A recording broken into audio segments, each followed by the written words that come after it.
Channel ideal English learning. আজকে এই যে বইটা দেখতে পাচ্ছ, এই বইটা থেকে ক্লাস 11-এর একটি ডায়াগ্রাম সলভ করে দেখাবো। দ্য মডেল মিলিনিয়ারি থেকে ডায়াগ্রামটা সলভ করে দেখাচ্ছি তোমাদেরকে। এই যে প্রথম ডায়াগ্রামটা তোমরা দেখতে পাচ্ছ, এটার উত্তর হবে অপশান বি। ঠিক আছে, it is better to have a permanent income than to be fascinating. এটা তারপরেরটা 2-এরটা দেখাচ্ছি, 2 এবং 3-এরটা তোমাদেরকে এই পাতা থেকে দেখাচ্ছি। দেখো 2 এবং 3-এর আনসার তোমাদেরকে দেখিয়ে দিলাম, ইউ আর স্কিন, আর একটা হবে দ্য ওল্ড বিগার। পরের ডায়াগ্রামগুলোর আনসার করে দিয়েছি।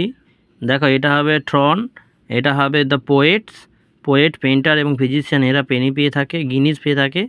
অ্যান্ড তারপরে ইট মানে সোভেরেইন বলা হচ্ছে। আর এইখানটায় দেখে নাও, এই যে ব্যারন হাউসবার্গ, আর হচ্ছে লরা, এটা হবে ট্রেভর। Thank you.